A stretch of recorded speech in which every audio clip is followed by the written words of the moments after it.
झारखंड में राज्यसभा चुनाव में क्रॉस वोटिंग के बाद लगातार सवाल उठ रहा है कि क्रॉस वोटिंग किसने की। कांग्रेस राजद अब जेएमएम और माले विधायकों पर आरोप लगा रहे हैं। जी हां, बीते दिनों हुए झारखंड राज्यसभा चुनाव महागठबंधन के भीतर न केवल कलह लेकर आया, बल्कि एक दूसरे के प्रति भर भर के अविश्वास भी उभर आया। राजनीतिक जानकारों की माने तो अब इस संबंध में माथापच्ची करना लकीर पीटने जैसा ही है। आखिर क्यों क्रॉस वोटिंग की गुत्थी सुलझाना नेक्स्ट तो इम्पॉसिबल है। आपको इस वीडियो में विस्तार से बताते हैं। देखिए, राज्यसभा चुनाव के दौरान पार्टियां व्हिप जारी नहीं कर सकती। ऐसा इसलिए कि राज्यसभा चुनाव में किसी भी राजनीतिक दल की ओर से जारी किया गया व्हिप कानूनी रूप से बाध्यकारी नहीं होता है। फिर भी कोई पार्टी व्हिप जारी कर दे तो भी 10वीं अनुसूची के अनुसार राज्यसभा चुनाव में विधायक अपनी अंतरात्मा के अनुसार वोट कर सकते हैं।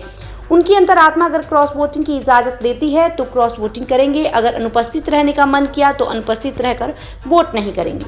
किसी भी हालत में उन पर दल बदल कानून नहीं लगेगा। दरअसल ये एक अप्रत्यक्ष चुनाव है, इसके तहत विधायक वोट करते हैं। अब चूंकि ये अप्रत्यक्ष चुनाव है, इसलिए इनकी सदस्यता नहीं जा सकती है।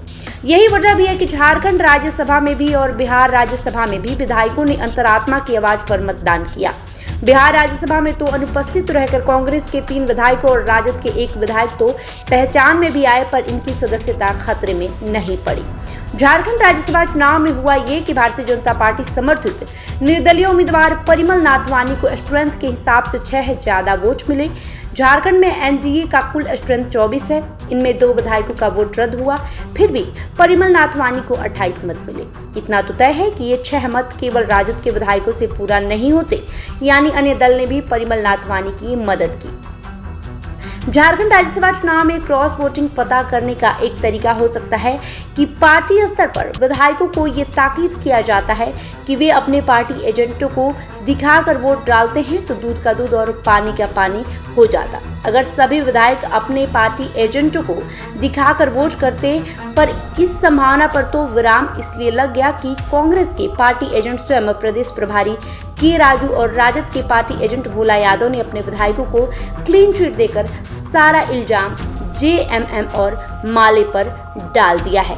यही कारण है कि आखिर क्रॉस वोटिंग किसने की। झारखंड राज्यसभा चुनाव 2026 के दौरान क्रॉस वोटिंग किसने की, ये सबसे बड़ा सवाल उठ रहा है। पहले ऐसा लग रहा था कि जिस तरीके से कांग्रेस ने बिहार में राजद के साथ छल करके अपने 3 विधायकों को एब्सेंट करा दिया, उसी का बदला राजद ने झारखंड में कांग्रेस से लिया है, यानी बिहार का बदला झारखंड में।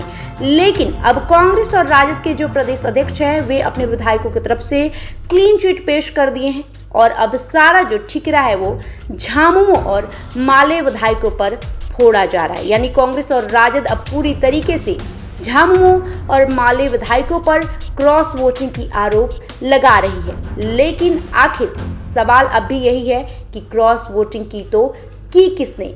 आखिर 2 वोट रद्द होने के बावजूद भी एनडीए समर्थित निर्दलीय प्रत्याशी ने जीत कैसे दर्ज की। बहरहाल अभी ये एक अबूझ पहेली है। फिलहाल वीडियो में इतना ही।